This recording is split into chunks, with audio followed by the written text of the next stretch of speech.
Neemias, capítulo 1. Esta é a história de Neemias, filho de Hacalias. Era o mês de Quisleu do 20º ano, ocasião em que eu morava no complexo real de Suzã. Hanani, um de meus irmãos, tinha acabado de chegar de Judá com alguns judeus. Perguntei a eles sobre as condições dos judeus que sobreviveram ao exílio e sobre a situação de Jerusalém. A resposta deles foi: a condição dos sobreviventes do exílio que ainda estão na província é péssima. Eles enfrentam muitas dificuldades. Os muros de Jerusalém continuam em ruínas e dos portões só restam as cinzas.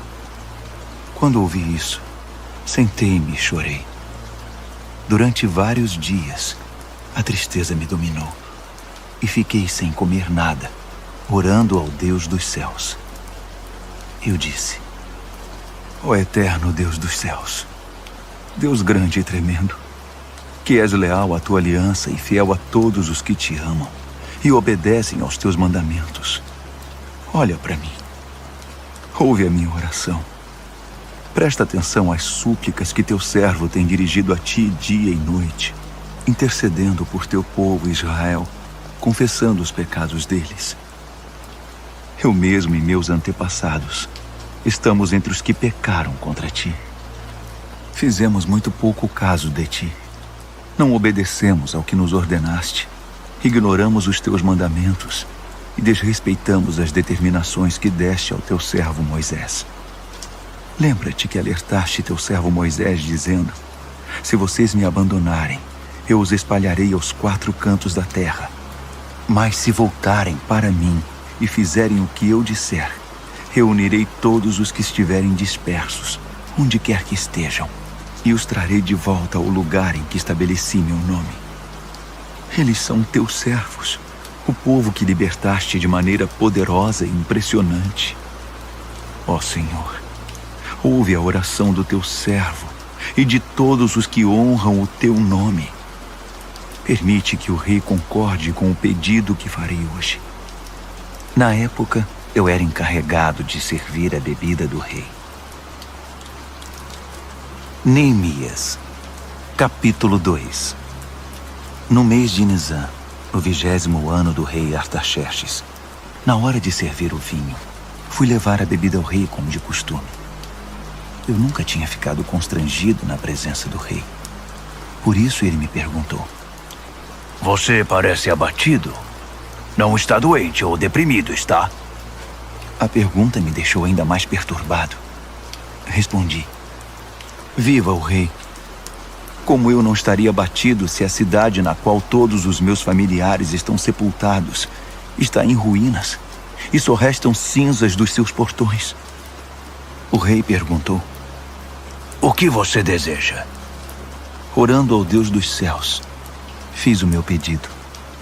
Se o rei está contente comigo e acha que sou um bom funcionário, dá-me permissão para ir ajudar até a cidade na qual meus antepassados estão sepultados, para que eu possa reconstruí-la.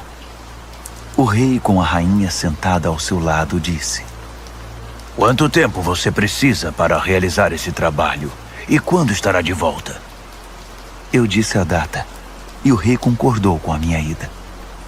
Depois eu disse: se o rei concordar, escreva cartas aos governadores do território a oeste do Eufrates, para que me deixem passar até chegar a Judá. Que o rei dê também ordens a Asaf, o encarregado dos bosques do rei, para me fornecer madeira para as vigas do complexo do templo, para os muros da cidade e para a casa em que vou me alojar. A mão generosa de Deus estava comigo, e o rei me concedeu as cartas. Quando me encontrei com os governadores do outro lado do rio Eufrates, mostrei a eles as cartas do rei. O rei providenciou até mesmo uma escolta de cavaleiros. Quando Sambalate, o Horonita, e Tobias, o oficial amonita, souberam disso, ficaram furiosos. Eles não se conformavam em ver alguém defender os interesses do povo de Israel. Foi assim que cheguei a Jerusalém. Depois de 3 dias, eu e alguns homens que estavam comigo nos levantamos no meio da noite. Eu não tinha contado a ninguém o que Deus havia posto no meu coração a respeito de Jerusalém. O único animal que tínhamos era aquele em que eu estava montado. Na escuridão da noite, passei pela porta do vale na direção da fonte do dragão, até a porta do esterco, inspecionando os muros de Jerusalém que haviam sido derrubados e os portões que haviam sido queimados. Depois passei pela porta da fonte e subi em direção ao tanque do rei. Mas não havia como o jumento em que eu estava montado passar. Então subi pelo vale naquela escuridão, inspecionei o muro e voltei pela porta do vale. As autoridades locais não sabiam onde eu havia ido e o que estava fazendo. Eu não tinha dito aos judeus, aos sacerdotes, aos nobres, às autoridades locais, nem a qualquer outra pessoa que estaria trabalhando. Então apresentei a eles um relatório. Vamos ser francos. A situação está muito ruim. Jerusalém está em ruínas. Os portões estão todos queimados. Venham comigo. Vamos construir os muros de Jerusalém para que essa situação lamentável tenha um fim. Também contei a eles que Deus estava comigo e que o rei estava me apoiando. Eles responderam: estamos com você. Vamos começar. Logo estavam prontos para começar a obra. Quando Sanbalate, o Horonita, Tobias, o oficial amonita, e Gesem, o árabe, souberam disso, começaram a caçoar de nós. O que vocês estão fazendo? Pensam que podem passar por cima das ordens do rei? Respondi: o Deus dos céus nos dará sucesso. Somos servos dele e vamos reconstruir os muros. Vocês podem ficar fora disso. Não deem palpite. Jerusalém não é da conta de vocês. Neemias, capítulo 3. O sacerdote principal, Eliasibe, e seus colegas sacerdotes logo se prontificaram. Começaram a trabalhar na porta das ovelhas. Restauraram as portas e fixaram-nas nos batentes. Depois seguiram até a torre dos 100 e a torre de Hananeel. Os homens de Jericó trabalhavam com eles. Ao lado deles, Zacur, filho de Inri. A porta do peixe foi construída pelos irmãos Hassenaá. Eles a restauraram, a encaixaram nos batentes e instalaram as trancas e as travas de segurança. Meremote, filho de Urias, filho de Racós, trabalhou do lado dele. Ao seu lado, Mesulão, filho de Berequias, filho de Mesesabel. Depois, Zadok, filho de Baaná. Ao lado dele, os tecoitas, exceto os nobres que se recusavam a sujar as mãos. A porta de Gesana foi restaurada por Joiada, filho de Pazéia, e por Mesulão, filho de Besodias. Eles a restauraram, a encaixaram nos batentes e instalaram as trancas e as travas de segurança. O gibeonita Melatias, o meronotita Jadom e os homens de Gibeon e de Mispá, lugares que estavam sob a jurisdição do governador da província além do Eufrates, trabalharam com eles. Uziel, filho de Haraías, um dos ferreiros, trabalhou do lado deles, e ao seu lado Hananias, um perfumista. Eles reconstruíram os muros de Jerusalém até o muro largo. O trecho seguinte foi construído por Refaías, filho de Hur, governador da metade de Jerusalém. Ao lado dele, Gedaías, filho de Harumaf, reconstruiu a frente de sua casa. Atus, filho de Rasabnéias, trabalhou do lado dele. Malquias, filho de Harim, e Hassub, filho de Paate-Moabe, reconstruíram outro trecho, que incluía a Torre dos Fornos. Ao lado deles, Salum, filho de Haloés, governador da outra metade de Jerusalém, trabalhou com suas filhas. A porta do vale foi reconstruída por Hanum e pelos moradores de Zanoa. Eles a restauraram, a puseram nos batentes e instalaram as trancas e as travas de segurança. Reconstruíram também 450 metros do muro até a porta do esterco. A porta do esterco foi reconstruída por Malquias, filho de Recabe, governador do distrito de Bet-Haquerem. Ele a restaurou, a pôs nos batentes e instalou as trancas e as travas de segurança. A porta da fonte foi reconstruída por Salum, filho de Col-Rosé, governador do distrito de Mispá. Ele a restaurou, a cobriu, a pôs nos batentes e instalou as trancas e as travas de segurança.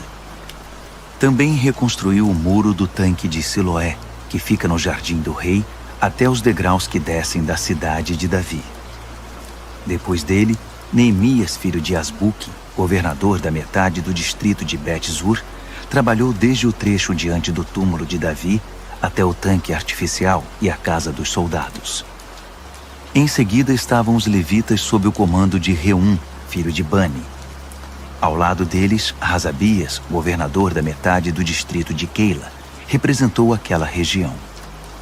Depois, seus irmãos continuaram reconstruindo sob o comando de Binui, filho de Henadade, governador da outra metade do distrito de Keila. O trecho que se estende desde a subida do depósito de armas até a esquina do muro foi reconstruído por Ézer, filho de Jesua, governador de Mispá. O trecho desde a esquina até a porta da casa do sacerdote principal Eliasibe foi reconstruído por Baruque, filho de Zabai. Meremote, filho de Urias, filho de Racós, trabalhou desde a porta até o final da casa de Eliasibe. Os sacerdotes da vizinhança continuaram dali. Benjamim e Hassube reconstruíram o trecho do muro diante das suas casas, e Azarias, filho de Maazéias, filho de Ananias, trabalhou do lado das residências. O trecho desde a casa de Azarias até a esquina foi reconstruído por Binui, filho de Henadade. Palau, filho de Uzai, trabalhou do outro lado da esquina e da torre que fica no palácio superior do rei, perto do pátio da guarda. Ao lado dele, Pedaías, filho de Parós, e os servidores do templo que viviam na colina de Ofel reconstruíram desde a porta das águas para o leste até a torre alta. Os homens de Tecoa reconstruíram o trecho desde a grande torre até o muro de Ofel. Os sacerdotes trabalharam no lado de cima da porta dos cavalos. Cada sacerdote reconstruiu o trecho em frente da sua casa. Depois, Zadok, filho de Imer, reconstruiu em frente da sua casa, e em seguida, Semaías, filho de Secanias, o guarda da porta oriental. Depois, Hananias, filho de Selemias, e Hanum, o sexto filho de Zalaf. Em seguida, Mesulão, filho de Berequias, reconstruiu o muro diante do seu galpão. O ferreiro Malquias reconstruiu o muro até o alojamento dos servidores do templo e dos comerciantes, desde a altura da porta da inspeção até a guarita da esquina. Os ferreiros e os comerciantes reconstruíram o trecho que fica entre a guarita da esquina e a porta das ovelhas. Neemias, capítulo 4. Quando Sambalate soube que estávamos reconstruindo o muro, ficou furioso e começou a difamar os judeus. Na companhia de seus comparsas e do exército de Samaria, esbravejou. O que esses pobres judeus estão fazendo? Os coitados acreditam que vão conseguir da noite para o dia restaurar tudo e deixar como antes. Será que vão levantar pedras do nada? Tobias, o amonita, que concordava com ele, acrescentou. Isso mesmo. O que eles pensam que estão construindo? É só uma raposa subir no muro que ele desmorona. Neemias orou. Ouve-nos, ó Deus. Estamos sendo ridicularizados. Faz cair sobre eles essa zombaria. Que os inimigos deles os levem cativos como despojo para uma terra distante. Não perdoes a iniquidade deles. Não os absolvas do seu pecado. Eles estão insultando os que se dedicam à reconstrução. Continuamos a restaurar os muros, e em pouco tempo ele foi fechado até a metade da altura pretendida, porque o povo estava motivado para trabalhar. Quando Sambalate, Tobias, os árabes, os amonitas e os asdoditas souberam que a reconstrução dos muros de Jerusalém estava indo bem e que as brechas do muro estavam sendo tapadas, quase subiram pelas paredes de tanta raiva. Eles se uniram e resolveram atacar Jerusalém com a intenção de provocar o caos. Mas nós reagimos, orando ao nosso Deus e pondo guardas dia e noite para vigiá-los. Não passou muito tempo, começaram a dizer em Judá: os trabalhadores já estão cansados, ainda há muito entulho acumulado. É muito trabalho para nós, não conseguiremos terminar. Ao mesmo tempo, nossos inimigos diziam: eles não saberão quem os atacou. Quando menos esperarem, estaremos no pescoço deles. E vamos matar qualquer um que encontrarmos pela frente. Com isso, a obra será interrompida. Os judeus que eram vizinhos deles alertavam: eles estão rodeando. Daqui a pouco vão atacar. Ouvimos o aviso 10 vezes. Por isso, posicionei guardas nos lugares mais vulneráveis do muro e organizei o povo por famílias, equipando-os com espadas, lanças e arcos. Depois de inspecionar tudo, chamei os nobres, os oficiais e os demais e disse: não fiquem com medo deles. Atentem para o Senhor, o Deus grande e temível, e lutem por amor de seus irmãos, seus filhos, suas filhas, suas mulheres e suas casas. Nossos inimigos descobriram que sabíamos de todos os seus planos e que Deus havia frustrado sua estratégia. Então voltamos ao trabalho no muro. A partir desse momento, metade dos jovens trabalhava, enquanto a outra metade fazia segurança com lanças, escudos, arcos e armaduras. Os oficiais militares garantiam em Judá a proteção de todos os que se dedicavam à reconstrução do muro. Os construtores trabalhavam com uma ferramenta numa mão e seguravam uma lança com a outra. Cada um dos construtores trabalhava com uma espada na cintura. Ao meu lado ficava o moço que, se fosse preciso, tocaria a trombeta para fazer soar o alerta. Um dia falei aos nobres, aos oficiais e aos demais: há muito trabalho ainda, e estamos muito espalhados ao longo do muro, distantes uns dos outros. Quando ouvirem o som da trombeta, juntem-se a nós. O nosso Deus lutará por nós. Assim continuamos trabalhando, desde o nascer do sol até o anoitecer, a metade de nós armada. Também instruí o povo. Cada pessoa e seu ajudante devem permanecer dentro da cidade. Durante a noite, servirão de guarda, e de dia, trabalharão na construção. Dormíamos todos vestidos, eu, meus irmãos, meus trabalhadores e os guardas que nos protegiam. Ninguém largava sua lança, nem para beber água. Neemias, capítulo 5. O povo iniciou um grande protesto, do qual até as mulheres participaram, contra seus companheiros judeus.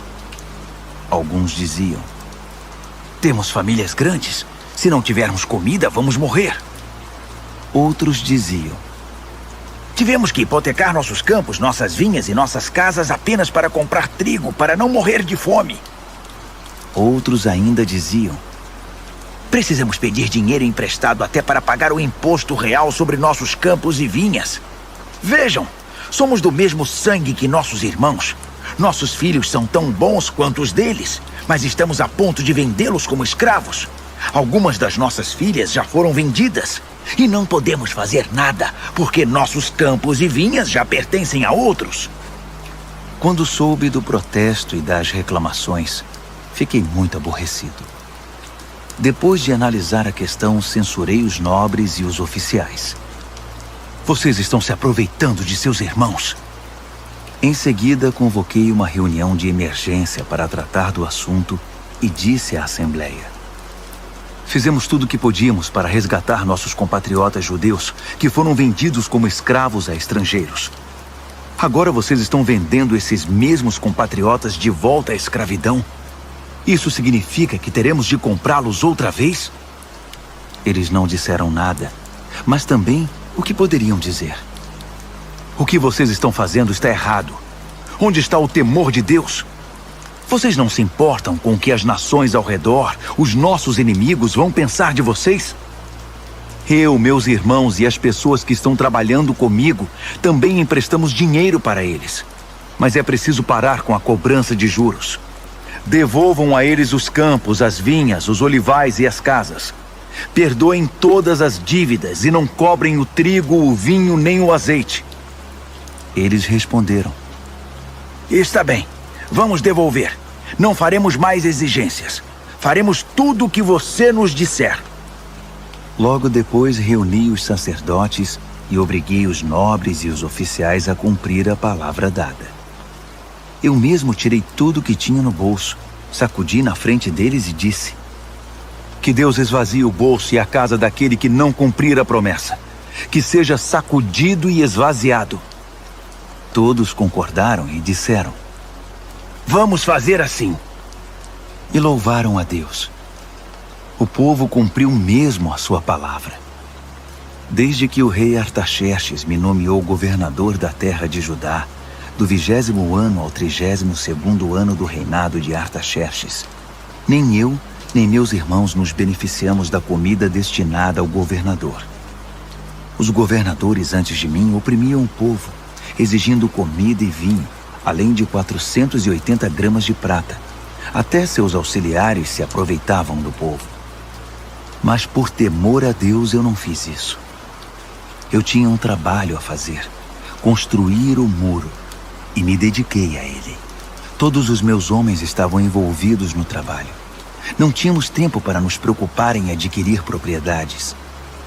Além disso, dei de comer do meu próprio bolso a 150 judeus e oficiais provenientes de nações vizinhas. Um boi, 6 ovelhas e vários frangos eram preparados todos os dias. E a cada 10 dias, eu fornecia grande quantidade de vinho. Mesmo assim, nunca me faltou nada. Lembra-te de mim, ó Deus, de tudo que fiz por esse povo. Neemias, capítulo 6. Quando Sambalate, Tobias, Gesem, o árabe, e nossos demais inimigos souberam que havíamos reconstruído o muro e que não havia mais brechas nele, apesar de ainda não termos posto os portões, Sambalate e Gesem mandaram dizer: venha se encontrar conosco em Quefirim, no vale de Ono. Eu sabia que eles pretendiam me causar algum mal. Por isso mandei dizer: estou ocupado com um trabalho importante e não posso ir agora. Por que interromperia o que estou fazendo só para me encontrar com vocês? Eles fizeram o convite 4 vezes, e 4 vezes mandei a mesma resposta. Então, pela 5ª vez, pelo mesmo mensageiro, Sambalate mandou uma carta selada com a seguinte mensagem: estão dizendo entre as nações, e Gesem confirma isso, que você e os judeus estão planejando uma revolta, e que essa é a razão de estarem reconstruindo os muros. Estão dizendo que você quer ser rei e que já nomeou profetas para proclamar em Jerusalém: há um rei em Judá. Tudo isso será relatado ao rei. Você não acha melhor sentarmos para conversar? Mandei dizer: tudo o que você está falando não passa de invenção sua. Eles estavam tentando nos intimidar. Pensavam: eles vão desistir, e assim nunca terminarão essa obra. Mas pedi a Deus: dá-me forças. Logo depois, fiz uma reunião secreta com Semaías, filho de Delaías, filho de Meetabel, em sua casa. Ele disse: vamos nos reunir no templo de Deus, dentro do templo. Vamos nos proteger com as portas trancadas, pois eles vêm para matá-lo. É isso mesmo. Eles virão à noite para tirar a sua vida. Respondi: por que alguém como eu teria de fugir?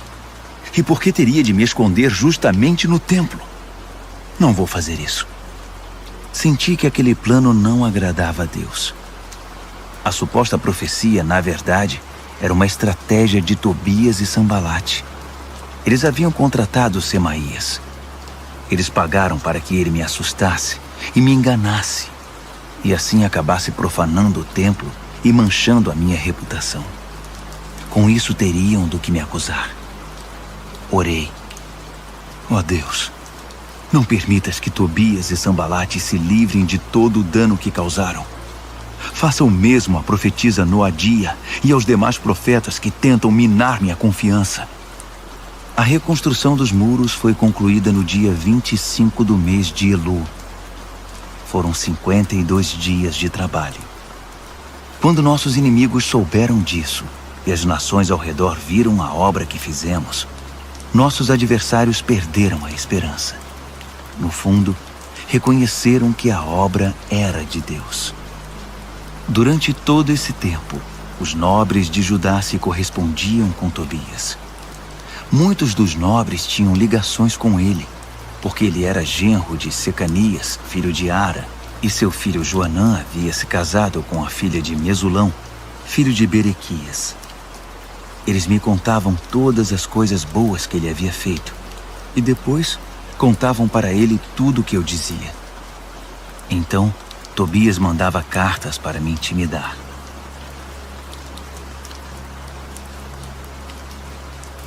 Neemias, capítulo 7.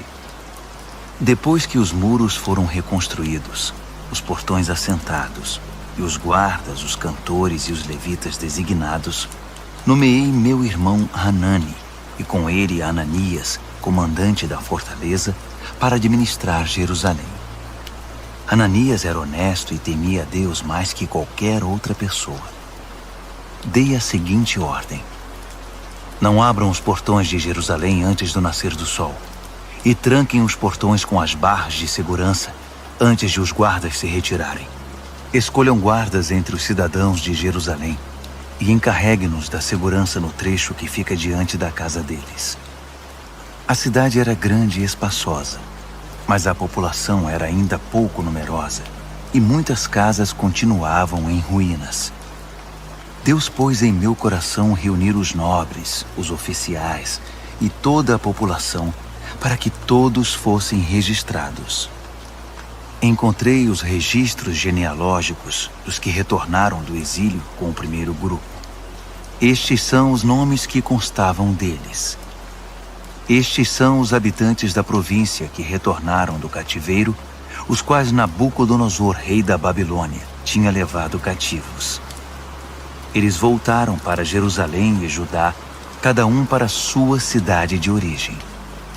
Voltaram com Zorobabel, Jesua, Neemias, Azarias, Raamias, Naamani, Mardoqueu, Bilzã, Misperete, Bigvai, Neum e Baaná. O número dos homens do povo de Israel por famílias de origem: Parós, 2.172. Cefatias, 372. Ara, 652. Paate-Moabe, descendentes de Jesua e Joabe, 2.818. Elão, 1.254. Zatu, 845. Zacai, 760. Binui, 648. Bebai, 628. Asgade, 2.322. Adonicão, 667. Bigvai, 2.067. Adim, 655. Ater, descendentes de Ezequias, 98. Rassum, 328. Bezai, 324. Harife, 112. Gibeon, 95. Os israelitas identificados por lugar de origem: Belém e Netofate, 188. Anatote, 128. Bet-Asmavete, 42. Criate Jearim, Sefira e Beerote, 743. Ramá e Geba, 621. Micmas, 122. Betel e Ai, 123. O outro Nebo, 52. O outro Elão, 1.254. Harim, 320. Jericó, 345. Lode, Hadide e Ono, 721. Senaá, 3.930.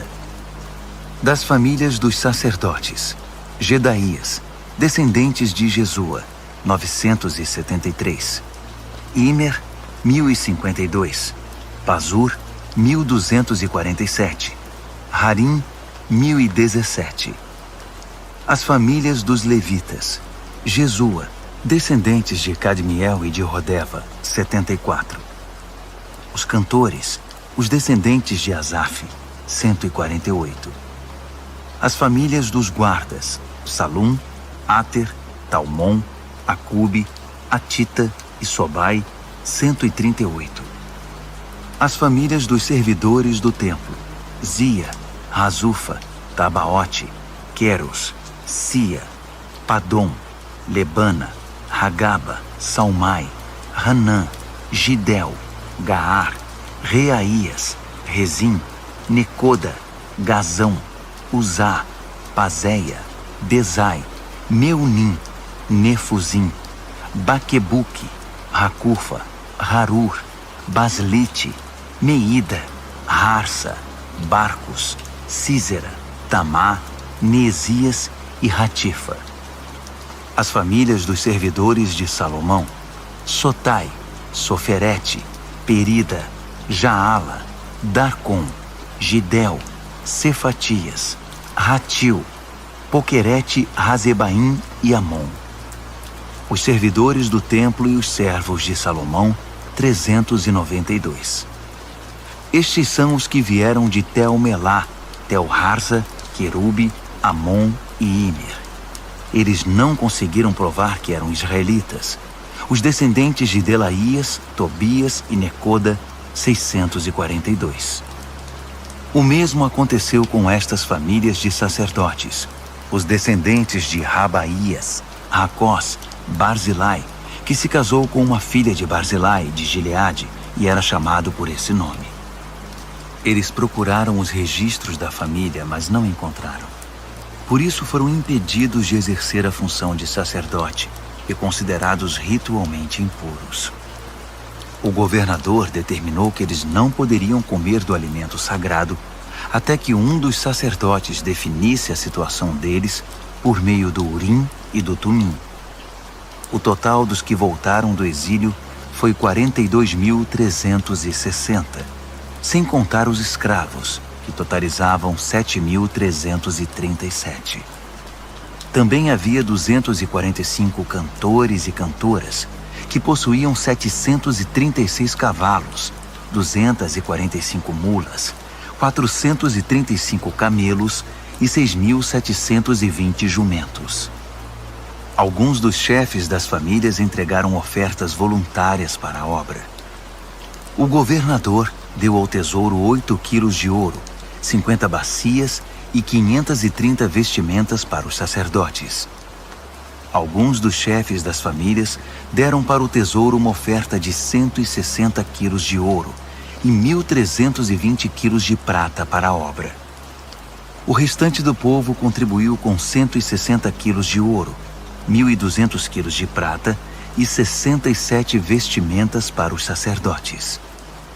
Os sacerdotes, os levitas, os guardas, os cantores, os servidores do templo, com alguns outros e com o restante do povo de Israel, encontraram lugar para morar em suas cidades de origem. Neemias, capítulo 8. Por volta do 7º mês, quando todos os israelitas haviam se instalado em suas cidades, o povo se reuniu na praça em frente da Porta das Águas e pediu que o escriba Esdras trouxesse o livro da revelação de Moisés que o Eterno tinha dado a Israel. Então o sacerdote Esdras trouxe o livro para a congregação, formada por homens e mulheres, todos capazes de entender seu conteúdo. Isso aconteceu no primeiro dia do 7º mês. Ele leu a revelação de frente para a praça que ficava diante da Porta das Águas, desde cedo até o meio-dia, na presença de homens e mulheres e de todos os que conseguiam entender a leitura. Todos ouviam atentamente o que dizia o livro da revelação. O escriba Esdras estava sobre uma plataforma de madeira, construída especialmente para a ocasião.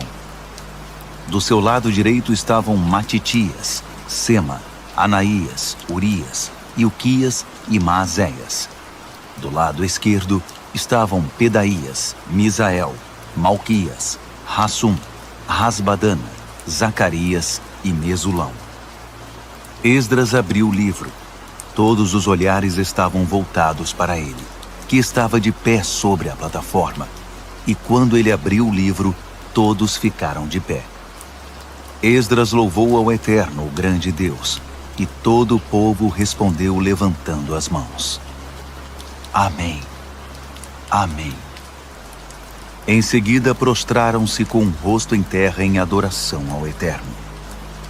Os levitas Jesua, Bani, Serebias, Jamim, Acube, Sabetai, Rodias, Maazéias, Quelita, Azarias, Josabade, Hanã e Pelaías explicavam a revelação, enquanto o povo de pé ouvia com toda reverência. Eles liam pausadamente o livro da revelação de Deus para que o povo pudesse entendê-lo, e em seguida explicavam o que haviam lido. Neemias, o governador, Esdras, o sacerdote e escriba, e os levitas que ensinavam o povo disseram: Este dia é consagrado ao Eterno, o seu Deus. Não chorem nem fiquem abatidos. Porque todo o povo chorava enquanto ouvia as palavras da revelação. Disseram ainda: Voltem para casa e preparem uma festa, um banquete com muita comida e bebida. Repartam a comida com os que não têm, pois este dia é consagrado ao Eterno. Não fiquem entristecidos. A alegria do Eterno fortalecerá vocês. Os levitas continuaram a tranquilizar o povo. Sosseguem, este dia é consagrado. Não fiquem tristes. Então o povo partiu e preparou uma festa. Eles comeram e beberam com muita alegria, até mesmo os pobres. Eles tinham entendido o que havia sido lido para eles. No segundo dia do mês, os chefes das famílias de todo o povo, os sacerdotes, os levitas, reuniram-se em torno do escriba Esdras para estudar mais profundamente as palavras da revelação. Descobriram na revelação que o Eterno havia ordenado por meio de Moisés que o povo de Israel deveria permanecer em cabanas durante as festividades do 7º mês. Então baixaram um decreto e divulgaram entre todas as cidades e em Jerusalém. Subam as colinas e tragam ramos de oliveiras, pinheiros, murtas, palmeiras e qualquer árvore de galhos cheios de folhas, para fazer cabanas, como está escrito. O povo saiu, trouxe os ramos e fez cabanas sobre o telhado e no quintal das casas, no pátio do templo de Deus, na praça da Porta das Águas e na praça da Porta de Efraim. Toda a congregação que havia retornado do exílio fez cabanas e permaneceu nelas. O povo de Israel não fazia isso desde o tempo de Josué, filho de Num. Foi um dia maravilhoso. A alegria era geral. Todos os dias, desde o primeiro até o último, Esdras lia o livro da revelação de Deus. Celebraram a festa durante 7 dias. No 8º, reuniram solenemente a assembleia, conforme o decreto. Neemias, capítulo 9. No dia 24 do mês, o povo de Israel reuniu-se para um jejum, todos vestidos com pano de saco e com terra no rosto, como sinal de arrependimento. Os israelitas romperam todo o relacionamento com os estrangeiros. De pé, confessaram seus pecados e os erros de seus antepassados. Enquanto estavam de pé, leram o livro da revelação do Eterno, seu Deus, durante 3 horas. Depois, durante outras 3 horas, fizeram confissões e adoraram a Deus. Um grupo de levitas, formado por Jesua, Bani, Cadmiel, Sebanias, Buni, Serebias, Bani e Kenani, pôs-se de pé na plataforma e orou em voz alta ao Eterno, seu Deus. Os levitas Jesua, Cadmiel, Bani, Rasabneias, Serebias, Odias, Sebanias e Petaías convidaram o povo. Levantem-se, louvem ao Eterno, seu Deus, para sempre. Bendito seja o teu glorioso nome, superando toda a bênção e todo louvor. Tu és o único, ó Eterno, somente tu fizeste os céus dos céus e todos os seres celestiais, a terra e tudo que nela há, os oceanos e tudo que neles existe, e preservas a vida de todos. Os seres celestiais te adoram. Tu és, ó Eterno, Deus que escolheu a Abrão, que o tirou de Ur dos Caldeus e trocou seu nome para Abraão. Achaste nele sinceridade e lealdade e fizeste uma aliança com ele. Também a promessa de dar a ele a terra dos cananeus, dos hititas, dos amorreus, dos ferezeus, dos jebuseus e dos girgazeus, de entregá-la aos seus descendentes. E cumpriste a tua promessa, pois és justo. Tu atentaste para as angústias dos nossos antepassados no Egito. Ouviste o clamor deles diante do Mar Vermelho. Surpreendeste o faraó, seus oficiais e todo o povo daquela terra com milagres e maravilhas. Sabias da arrogante provocação dos egípcios contra o teu povo e engrandeceste o teu nome, que continua assim até hoje. Abriste o mar diante deles, e eles o atravessaram sem molhar os pés. Destruíste os perseguidores que morreram no fundo do mar. Eles afundaram como uma pedra jogada no mar turbulento. Durante o dia, tu os guiaste com uma coluna de nuvem, e durante a noite, com uma coluna de fogo, para mostrar o caminho que deveriam seguir. Desceste sobre o monte Sinai. Dos céus, falaste com eles. Deste a eles instruções sobre como viver, ensinamentos verdadeiros, regras e mandamentos justos. Ensinaste o teu povo a guardar os teus sábados santos. Por meio do teu servo Moisés, deste a eles mandamentos, regras e instruções. Mandaste pão do céu quando eles estavam com fome. Fizeste sair água das rochas para saciar a sede deles. E os mandaste entrar e possuir a terra que tinhas prometido a eles. Mas nossos antepassados foram arrogantes. Por teimosia, não obedeceram aos teus mandamentos. Fizeram-se de surdos, recusaram-se a lembrar os milagres que fizeste diante deles.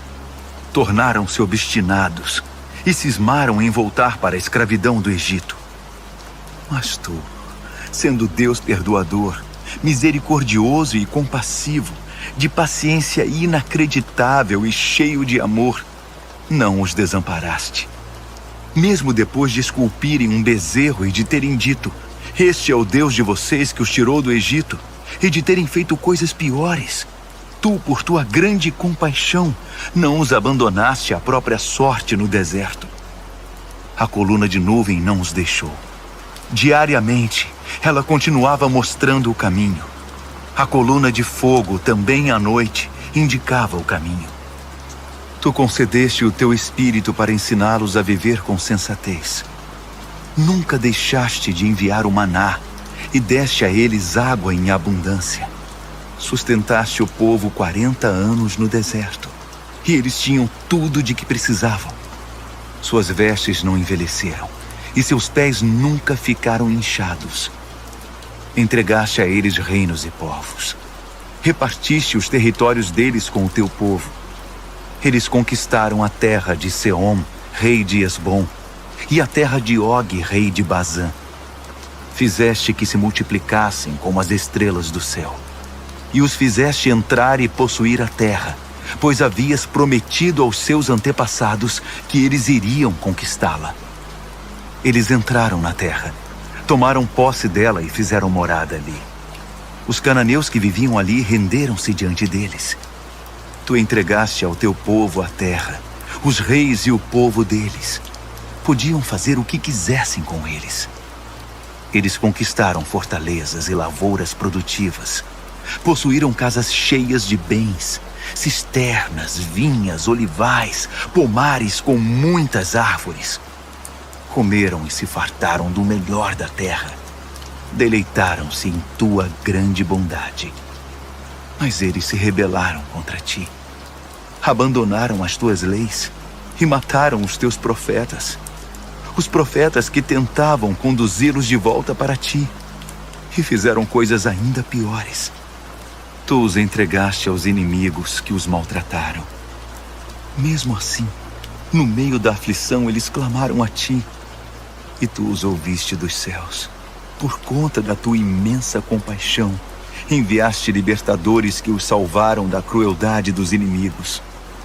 Mas assim que as coisas melhoravam, voltavam a cometer pecados piores. Então entregaste aquele povo à própria sorte, aos inimigos que os dominavam. Outra vez eles clamaram, e por tua grande compaixão, tu os ouviste e os livraste. Isso se repetiu várias vezes. Tu os aconselhaste a voltar para a tua revelação, mas eles reagiram com arrogância. Desprezaram teus mandamentos, rejeitaram tuas ordenanças, as palavras que dão vida ao ser humano. Simplesmente viraram as costas, foram intransigentes e não quiseram ouvir. Por muitos anos foste compreensivo com eles e os advertiste por teu espírito, por meio dos teus profetas. Quando se recusavam a ouvir, tu os entregavas aos estrangeiros. Mesmo assim, por causa da tua grande compaixão, não os aniquilaste. Não os abandonaste para sempre. Pois tu és um Deus de misericórdia e de compaixão. Agora, nosso Deus, nosso grande Deus majestoso e temível, fiel à aliança e compassivo, não desprezes tudo que nós, os nossos reis, nossos príncipes, nossos sacerdotes e profetas sofreram, os nossos antepassados e todo o teu povo, desde o tempo dos reis da Assíria até hoje. Tu não és o culpado por tudo que nos sobreveio. Foste correto em tudo. Nós é que erramos. Nossos reis, príncipes, sacerdotes e antepassados não deram valor à tua revelação. Eles ignoraram teus mandamentos, desprezaram tuas advertências. Mesmo quando o reino deles ainda era independente e desfrutavam a tua generosa bondade, vivendo naquela terra fértil e espaçosa que estendeste diante deles, eles não te serviram, mas viraram as costas para ti e voltaram a praticar o mal. Por isso estamos aqui outra vez como escravos. Mas esta é a terra que deste aos nossos antepassados, para que pudessem desfrutar vida boa. Mas olha agora para nós. Não passamos de escravos em nossa terra. A colheita é farta, mas tem de ser entregue aos reis que nos dominam com tua permissão, por causa dos nossos pecados. Eles agem como se fossem donos da nossa vida e fazem o que bem entendem com o nosso gado. Estamos muito aflitos. Por essa razão, estamos firmando um acordo, selando um documento assinado por nossos príncipes, nossos levitas e nossos sacerdotes. Neemias, capítulo 10. O documento selado continha a assinatura das seguintes pessoas: o governador Neemias, filho de Hacalias; os sacerdotes Seraías, Azarias, Jeremias, Pazur, Amarias, Malquias, Ratus, Sebanias, Maluque, Harim, Meremote, Obadias, Daniel, Ginetom, Baruque, Mesulão, Abias, Miamin, Maazias, Bilgai e Semaías. Esses eram os sacerdotes. Os levitas: Jesua, filho de Azanias; Binui, dos descendentes de Henadade; Cadmiel e seus familiares; Sebanias, Rodias, Quelita, Pelaías, Hanã, Mica, Reobe, Razabias, Zacur, Serebias, Sebanias, Rodias, Bani e Benino. Os líderes do povo: Parós, Paate-Moabe, Elão, Zatu, Bani, Buni, Asgade, Bebai, Adonias, Bigvai, Adim, Ater, Ezequias, Azur, Rodias, Rassum, Bezai, Harife, Anatote, Nebai, Magpias, Mesulão, Rezir, Mesesabel, Zadok, Jadua, Pelatias, Hanã, Anaías, Oséias, Hananias, Hassubi, Haloes, Pilea, Sobeque, Reum, Razabna, Maazéias, Aías, Hanã, Anã, Maluque, Harim e Baaná. O restante do povo, os sacerdotes, os levitas, os guardas, os cantores, os servidores do templo e todos os que cortaram laços com os vizinhos estrangeiros para obedecer à revelação de Deus, com suas mulheres, seus filhos e suas filhas, todos os que eram mentalmente capazes, juntaram-se aos seus parentes e aos nobres para fazer o juramento de seguir a revelação de Deus, transmitida por meio de Moisés, servo de Deus, de obedecer e praticar todos os mandamentos do Eterno, nosso Deus, e todos os seus decretos e regras. Assim, não daremos nossas filhas em casamento aos nossos vizinhos estrangeiros, nem deixaremos nossos filhos tomarem as filhas deles. Quando os povos vizinhos trouxerem suas mercadorias e seus cereais no sábado, não faremos negócios com eles, nem no sábado, nem em qualquer outro dia santificado.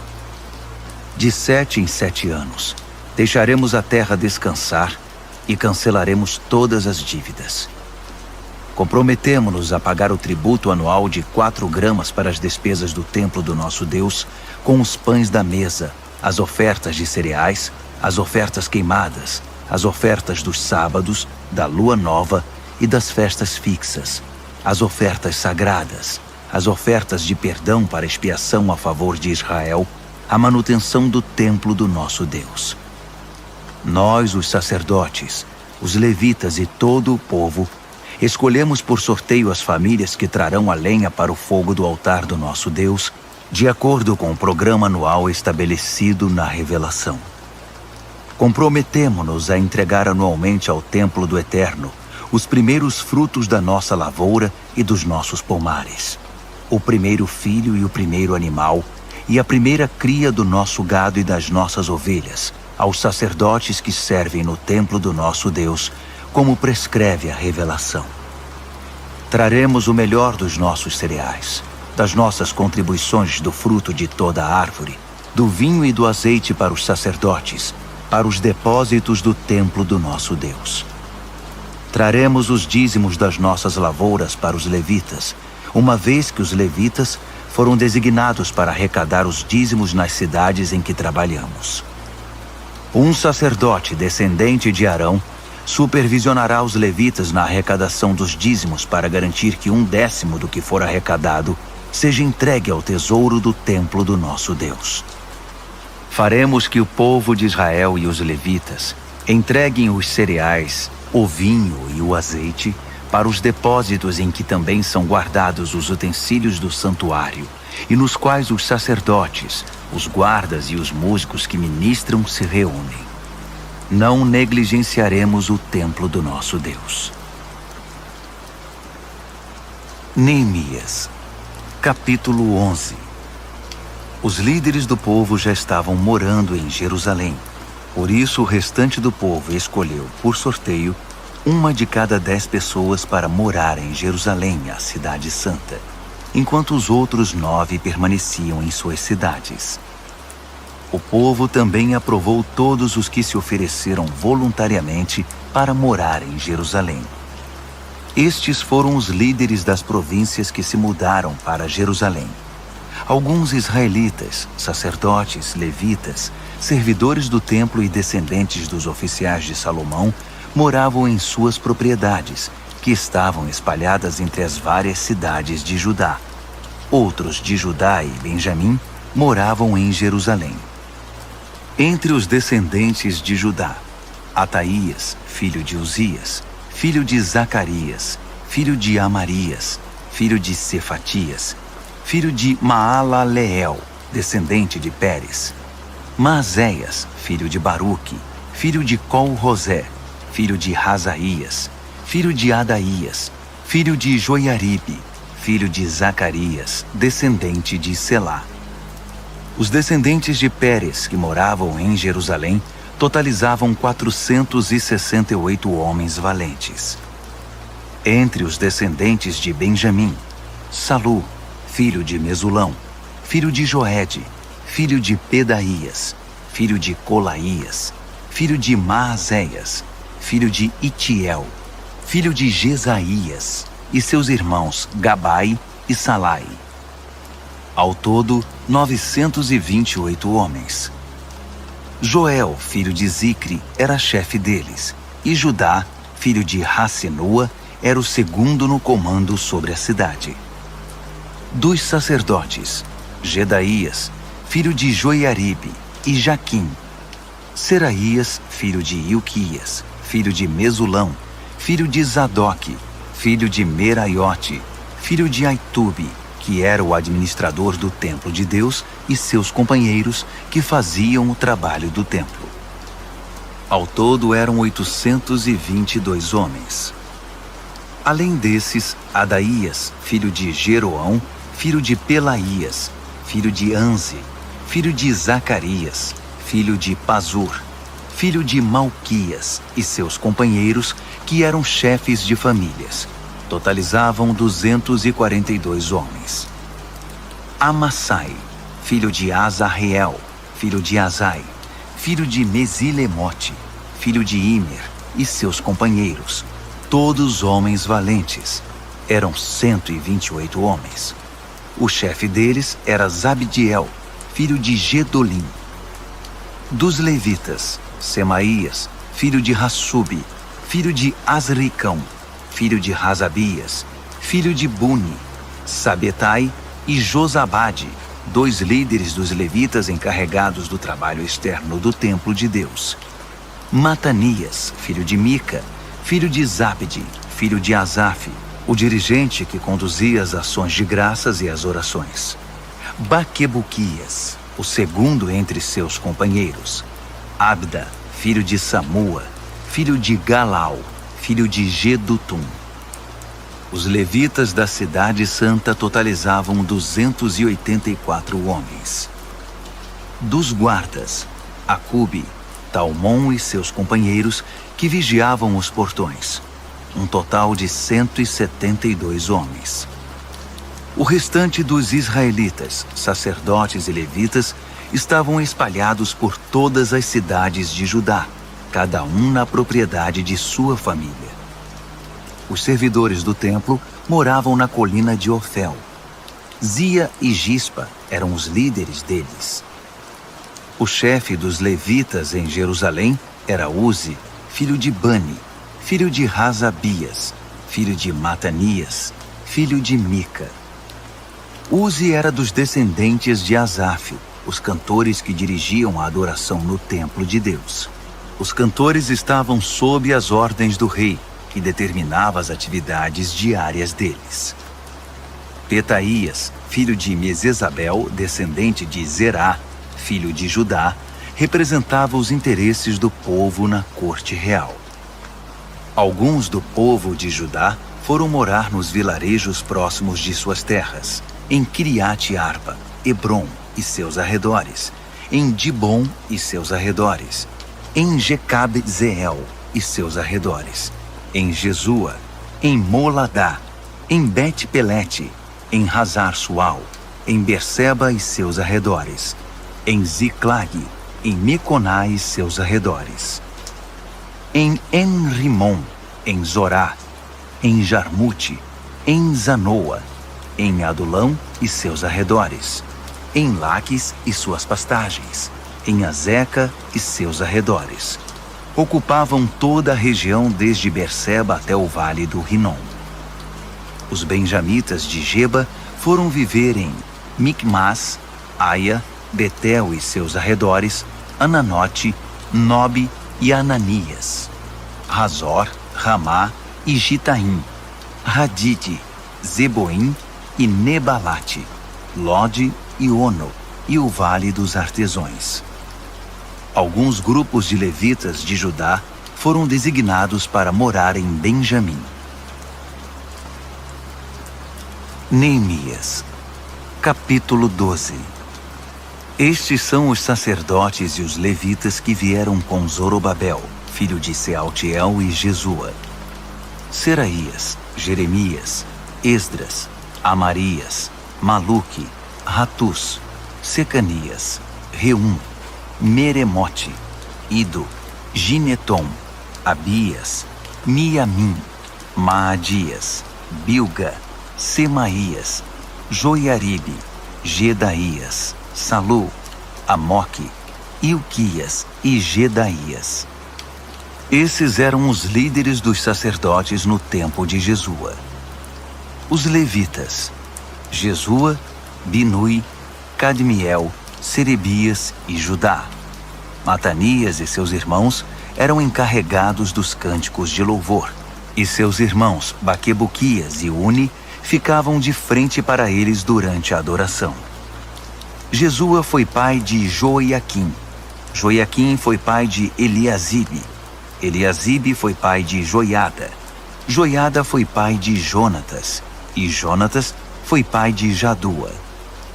Nos dias de Joiaquim, estes foram os chefes das famílias dos sacerdotes: da família de Seraías, Meraías; de Jeremias, Ananias; de Esdras, Mesulão; de Amarias, Joanã; de Maluque, Jonatas; de Secanias, José; de Harim, Adna; de Meremote, Reucai; de Ido, Zacarias; de Ginetom, Mesulão; de Abias, Zicre; de Miniamim e Maadias, Piltai; de Bilga, Samua; de Semaías, Jonatas; de Joiaribe, Matenai; de Gedaías, Uzi; de Salai, Calai; de Amoque, Heber; de Ilquias, Razabias; de Gedaías, Natanael. Nos dias de Eliasibe, Joiada, Joanã e Jadua, os levitas foram registrados como chefes de famílias. Durante o reinado de Dario, o rei da Pérsia, foram registrados os sacerdotes. Os levitas que eram chefes de famílias foram registrados no livro das crônicas até os dias de Joanã, filho de Eliasibe. Eram eles Razabias, Serebias e Jesua, filho de Cadmiel. Seus irmãos ficavam de frente para eles durante o louvor e as ações de graças, para fazer o contracanto, conforme Davi, o homem de Deus, havia instruído. Os guardas foram Matanias, Baquibuquias, Obadias, Mesulão, Talmom e Acube. Eles vigiavam os depósitos que ficavam ao lado dos portões. Viveram na época de Joiaquim, filho de Jesua, filho de Josadaque, no período do governador Neemias e do sacerdote e escriba Esdras. Para a dedicação dos muros foram convocados levitas de toda parte para estar em Jerusalém e preparar uma grande celebração, com hinos de ações de graças e cânticos ao som de símbolos, harpas e liras. Vieram cantores de todas as partes de Jerusalém, dos vilarejos dos netofatitas, de Bet-Gilgal, das terras de Geba e Asmavete. Eles fundaram vilas para si em torno de Jerusalém. Os sacerdotes e os levitas se consagraram. Depois, fizeram o mesmo com o povo, os portões e o muro. Chamei os líderes de Judá para se reunirem perto do muro e formei 2 grandes coros. Um deles seguiu para a direita, na direção da porta do esterco, acompanhado por Rosaías e metade dos líderes de Judá, entre eles Azarias, Esdras, Mesulão, Judá, Benjamim, Semaías e Jeremias. Alguns dos jovens sacerdotes portavam trombetas. Depois, tocando os instrumentos musicais de Davi, o homem de Deus, vinham Zacarias, filho de Jonatas, filho de Semaías, filho de Matanias, filho de Micaías, filho de Zacur, filho de Asaf, e seus irmãos Semaías, Azarreel, Milalai, Gilalai, Maai, Natanael, Judá e Hanani. O escriba Esdras os liderava.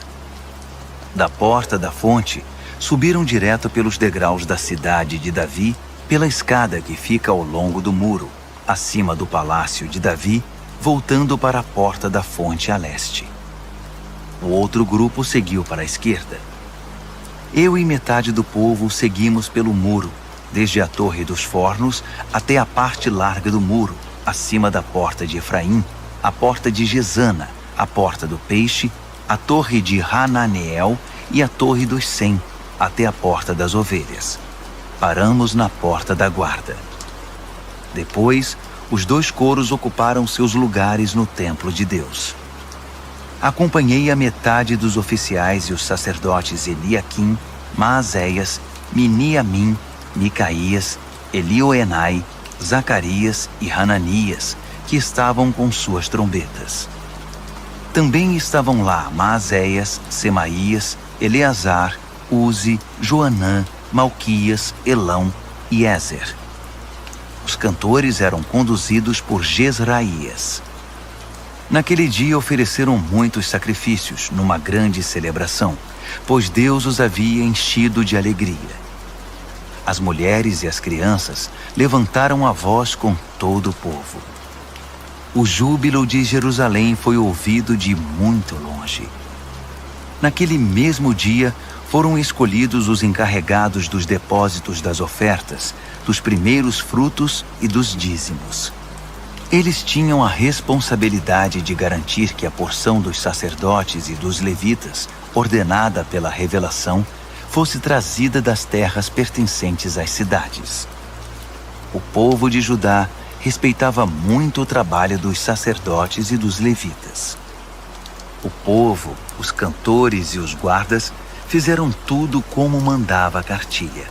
Conduziram a adoração a Deus e o ritual da purificação, de maneira tal que teria enchido os olhos de Davi e Salomão. Era assim que se fazia antigamente, nos dias de Davi e de Asaf, quando havia dirigentes de coros para conduzir o povo nos cânticos de louvor e ações de graças a Deus. Na época de Zorobabel e Neemias, todo Israel contribuía com quantias diárias para os cantores e os guardas. Também separavam o que era destinado aos levitas e os levitas faziam o mesmo para os descendentes de Arão. Neemias, capítulo 13. Naquele mesmo dia, foi lido o livro de Moisés diante do povo. Descobriu-se no livro que nenhum amonita ou moabita podia fazer parte da congregação do povo de Deus, porque eles não haviam acolhido o povo de Israel, negando a eles comida e bebida. Em vez de ajudar os israelitas, contrataram Balaão para amaldiçoá-los. Mas Deus transformou a maldição em bênção. Quando ouviram a leitura da revelação, excluíram de Israel todos os estrangeiros. Antes disso, o sacerdote Eliasibe havia sido encarregado dos depósitos do templo de Deus. Ele era parente de Tobias e tinha disponibilizado para ele uma sala grande, que era usada para estocar as ofertas de cereais, incenso, os utensílios para o sacrifício, os dízimos dos cereais, do vinho e do azeite para os levitas, os cantores e os guardas, e as ofertas para os sacerdotes. Eu não estava em Jerusalém quando isso aconteceu. No 32º ano de Artaxerxes, rei da Babilônia, eu havia voltado para o palácio do rei. Mais tarde, pedi permissão ao rei para viajar outra vez. Cheguei a Jerusalém e foi quando soube que Eliasibe havia cedido espaço para Tobias nos pátios do templo de Deus. Fiquei realmente furioso. Joguei fora tudo que estava dentro da sala, todos os pertences de Tobias. Depois, mandei que a sala fosse purificada. Só então pus de volta os utensílios do templo de Deus, as ofertas de cereal e o incenso. Também fiquei sabendo que os levitas não estavam recebendo a quantia regular de alimento. Por isso os levitas e os cantores que conduziam o culto de adoração haviam abandonado suas responsabilidades e voltado para suas terras. Chamei a atenção dos oficiais dizendo: "Por que vocês abandonaram o templo de Deus?" Chamei todos de volta e os reintegrei às antigas funções, de modo que todo o povo de Judá voltou a trazer os dízimos dos cereais, do vinho e do azeite para os depósitos. Designei o sacerdote Selemias, o escriba Zadok e os levitas Pedaías como encarregados dos depósitos. Nomeei Hanã, filho de Zacur, filho de Matanias, auxiliar direto deles. Esses homens tinham a reputação de serem honestos e trabalhadores. Eles ficaram encarregados de distribuir a porção de mantimento para seus companheiros. Por isso, lembra-te de mim, ó Deus. Nunca te esqueças de como me dediquei ao trabalho do templo de Deus e do serviço. Enquanto fazia a viagem de volta a Jerusalém, também percebi que o povo prensava uvas, transportava cereais e carregava seus jumentos no sábado. Traziam vinho, uvas, figos e todo tipo de mercadoria para serem comercializados no sábado. Então, eu os adverti contra a venda de alimentos naquele dia. Alguns naturais de Tiro que estavam morando em Jerusalém traziam peixes e outras mercadorias para vender aos moradores de Judá em Jerusalém, e isso no sábado. Cobrei uma atitude dos líderes de Judá dizendo: "O que está acontecendo? Isso está errado. Vocês estão profanando o sábado. Não foi justamente o que seus antepassados fizeram? Não foi por causa disso que Deus trouxe esta miséria sobre nós e sobre esta cidade? Com a profanação do sábado, vocês estão acrescentando desobediência e fazendo aumentar a ira de Deus contra Jerusalém." Quando os portões de Jerusalém já estavam cobertos pela sombra da tarde, às vésperas do sábado, mandei fechar os portões e proibi que fossem abertos até o fim do sábado. Pus alguns homens de confiança de guarda nos portões, para que não deixassem entrar nada que fosse destinado ao comércio no sábado. Os comerciantes e negociantes de várias mercadorias montaram as barracas fora dos portões uma ou duas vezes. Mas chamei a atenção deles, dizendo: "Vocês não devem ficar aqui perto do muro. Se eu encontrar vocês aqui outra vez, vou retirá-los à força." Bastou essa advertência, e eles não voltaram mais no sábado. Depois, instruí os levitas a se purificarem e assumirem o posto nos portões, para que a santidade do sábado fosse respeitada. Lembra-te de mim, ó Deus. Tem compaixão de mim, por teu grande amor e por tua fidelidade. Na mesma época, constatei ainda que muitos judeus haviam se casado com mulheres de Asdod, de Amon e de Moabe. Metade das crianças nem falava o idioma de Judá, só sabiam falar a língua de Asdod ou outra língua. Então chamei a atenção desses homens e os amaldiçoei. Cheguei a bater em alguns deles e a arrancar seus cabelos. Fiz que jurassem em nome de Deus que acatariam a minha ordem. Não deem suas filhas em casamento aos filhos desses povos. Nem deixem as filhas deles se casarem com seus filhos. Nem tomem mulheres para vocês do meio desses povos. Não foi justamente esse o pecado de Salomão, rei de Israel, quando tomou mulheres como essas? Apesar de não ter havido outro rei como ele, e de Deus o ter amado e feito dele rei sobre todo Israel, as mulheres estrangeiras provocaram sua ruína. Vocês chamam isto de obediência? Envolver-se em tamanho mal, sendo infiéis a Deus, casando-se com mulheres estrangeiras? Um dos filhos de Joiada, filho do sacerdote principal Eliasibe, era genro de Sambalate, o horonita. Eu o expulsei da minha presença. Lembra-te deles, ó Deus. de como profanaram o sacerdócio e a aliança dos sacerdotes e dos levitas. Eu os purifiquei de tudo que era estranho. Organizei as ordens de serviço para os sacerdotes e os levitas, de modo que cada um sabia qual era a sua responsabilidade. Providenciei que fosse fornecida a lenha a ser usada no altar para os dias fixos e para a apresentação dos primeiros frutos. Lembra-te de mim, ó Deus, para sempre.